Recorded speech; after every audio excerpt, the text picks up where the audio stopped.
नमस्कार दोस्तों, आज के टाइम में भाई साहब गोलगप्पे खाने चले जाओ, मिठाई लेने चले जाओ, सब्जी लेने चले जाओ, सबके पास भाई साहब यूपीआई का एक है ना क्यूआर कोड मिल जाएगा आपको। गूगल पे, फोन पे, पेटीएम और भी भीम, दुनिया भर के क्यूआर कोड मिल जाएंगे। तो भाई साहब मोबाइल से आप पेमेंट कर देते हैं।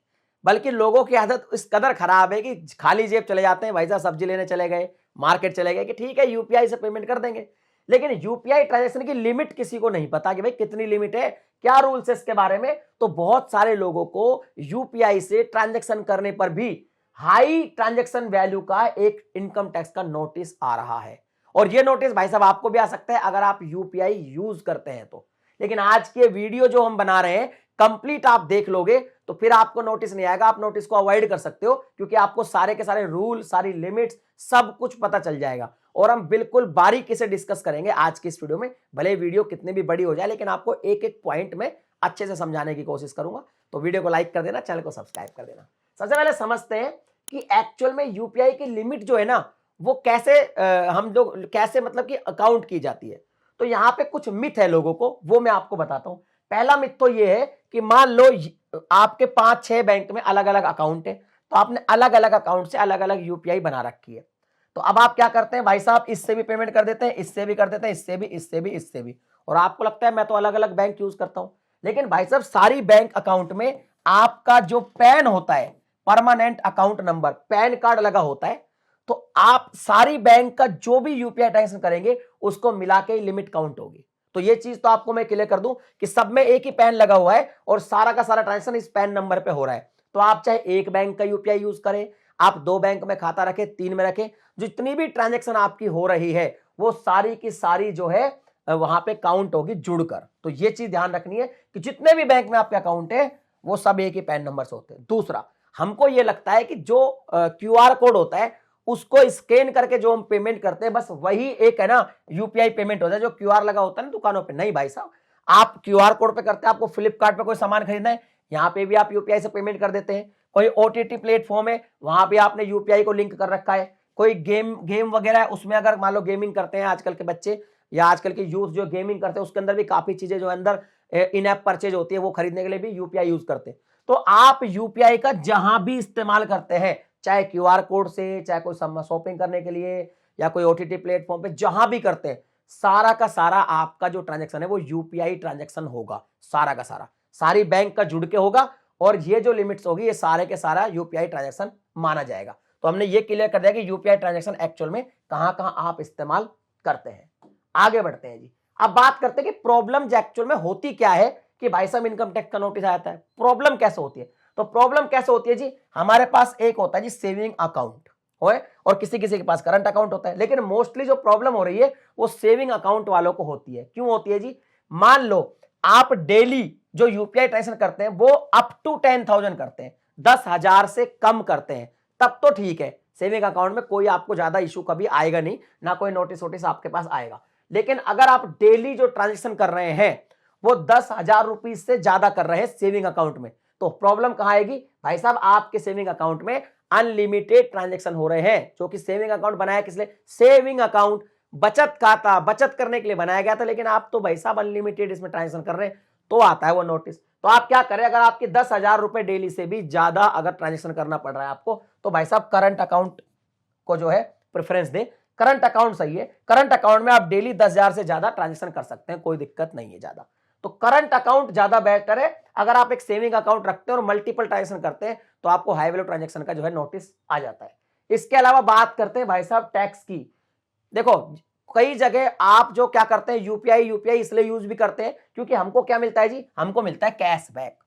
कैशबैक मिलता है, सीबी कैशबैक मिलता है हमको। अब ये कैशबैक क्या होता है? 1 रुपया, 2 रुपया, 5 रुपया, 10 रुपया, इसके चक्कर में हम भाई साहब ज्यादा यूपीआई करते हैं।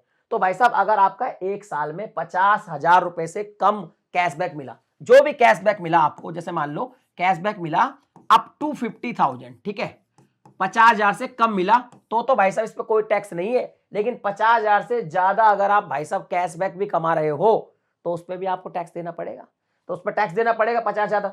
अब ज्यादा कमा रहे हो, आपने दुनिया भर का ट्रांजेक्शन कर दिया, 50,000 से ज्यादा आपने कैशबैक कमा लिया, तो फिर आप भैया टैक्स में आ जाओगे। अगर आपने सेविंग अकाउंट है, आईटीआर भी फाइल नहीं करते तो आपको आती है जी दिक्कत।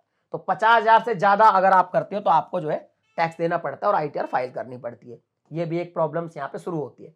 अब देखिए ट्रांजैक्शन माना कौन सा जाए, लोगों को यही नहीं पता कि ट्रांजैक्शन एक्चुअली में होता क्या है। भाई यूपीआई ट्रांजैक्शन कौन सा माना जाएगा, तो देखिए एक होता है जी डेबिट और एक होता है क्रेडिट।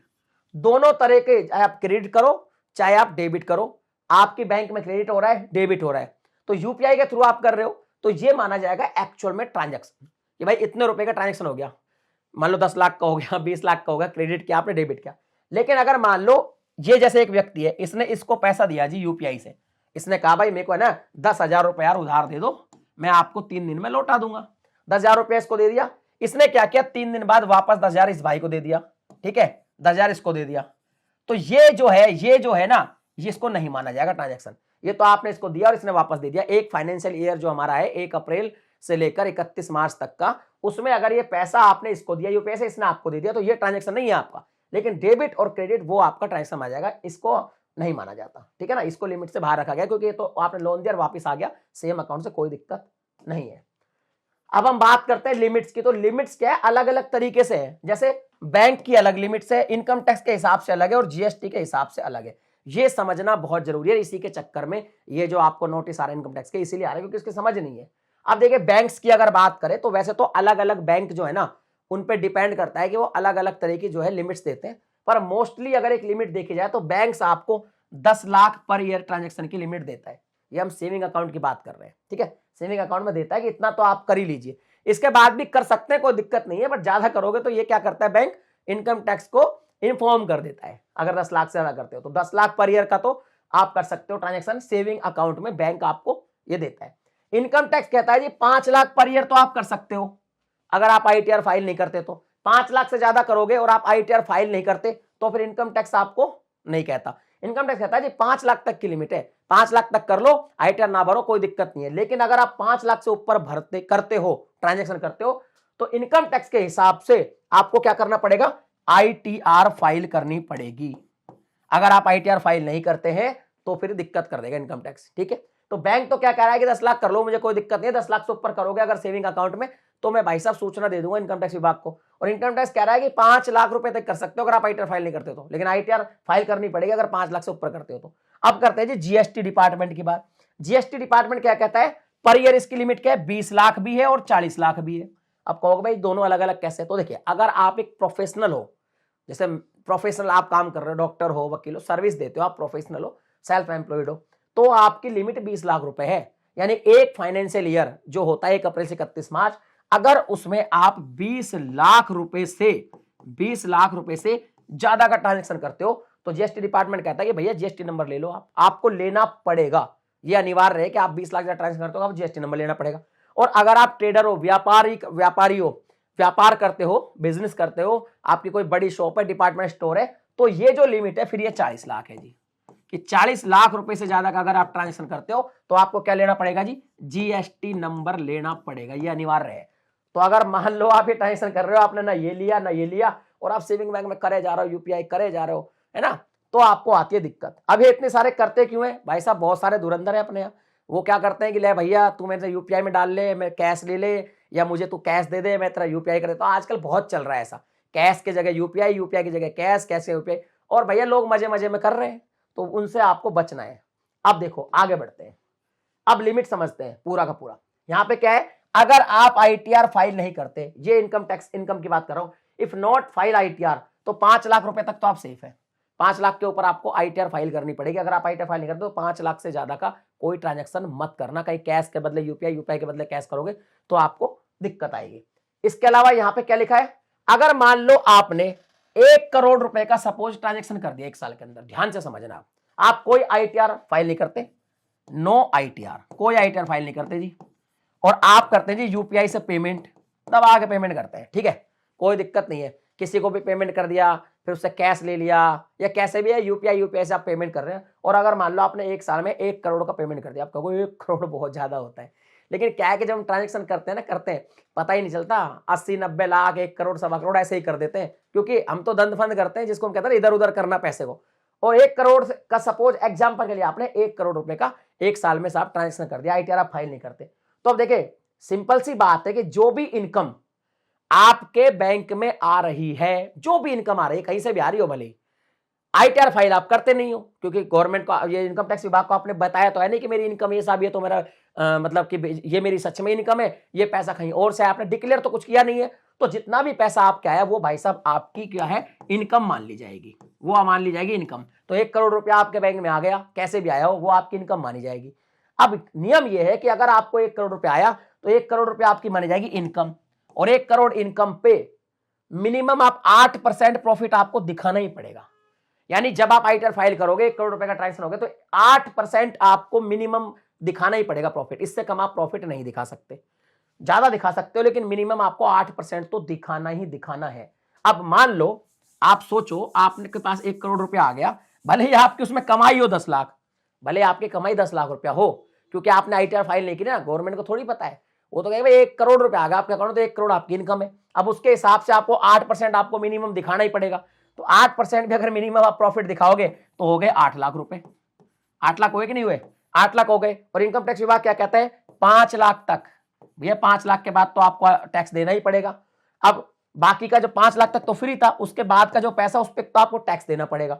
दूसरा, अब 1 करोड़ तो भैया आपने 20 लाख 40 लाख सारी लिमिट तो पार कर दी, तो भाई साहब अब जीएसटी वाले कहेंगे जी जीएसटी दो, 18% तो आपको जीएसटी भी देना पड़ेगा, प्लस पेनल्टी लगेगी। और ये पेनल्टी कई बार जीएसटी में 100% तक भी हो जाती है जी, बहुत जगह 100% लग जाती है। तो इस पूरे के पूरे झमेले में आप पड़ जाओगे। तो सिंपल सा फंडा ये है कि भाई साहब आईटीआर भी आपको फाइल करनी चाहिए। अब यहां पे देखो सिंपल सी बात है कि अगर आप यूपीआई से ट्रांजेक्शन कर रहे हो 5 लाख रुपए तक आप कर सकते हो, कोई दिक्कत नहीं है। मैं तो ये कहूंगा अगर 50,000 से ऊपर भी आप ट्रांजेक्शन कर रहे हो तो आप आईटीआर फाइल करो, क्योंकि अगर आप 50,000 तक कर रहे हो आपको कोई दिक्कत नहीं है। 50,000 से ऊपर करते हो, मान लो आप 50,000 से ऊपर करते हो, तो आप भाई साहब आईटीआर फाइल करो, कोई दिक्कत नहीं है। आईटीआर एक बार आप फाइल करोगे और आईटीआर जो फाइल कर रहे हो उससे मैच करेंगे ट्रांजेक्शन को अगर इनकम टैक्स विभाग वाले, और अगर वो मैच होते तो आप सेफ रहेंगे, कोई दिक्कत नहीं है। लेकिन बिना सोचे समझे यूपीआई के बदले कैश, कैश के बदले यूपीआई, इधर उधर पैसा मत करो।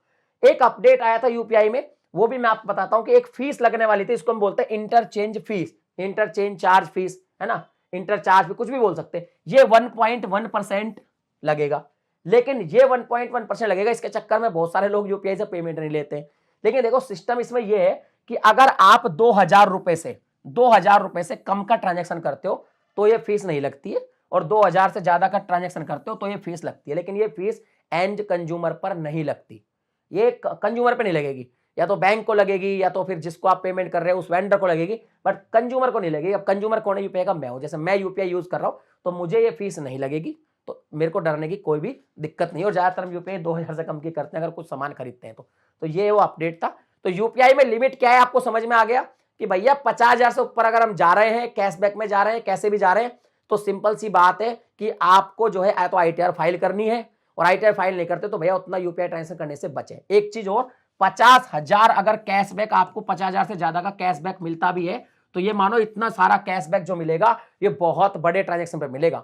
सपोज 1 करोड़ या उससे भी ज्यादा के ट्रांजेक्शन में मिलेगा तो इस सारे झमेले में आप जो है फंस सकते हो। तो या तो आप यूपीआई ट्रांजेक्शन सोच समझ के करो या फिर सही टाइम पे अपनी आईटीआर फाइल करो। बाकी यूपीआई ट्रांजेक्शन की लिमिट को लेकर और भी कोई आपके सवाल है तो आप कमेंट सेक्शन में लिख दीजिए। मिलता हूं अगली वीडियो में एक नए टॉपिक के साथ, तब तक के लिए जय हिंद।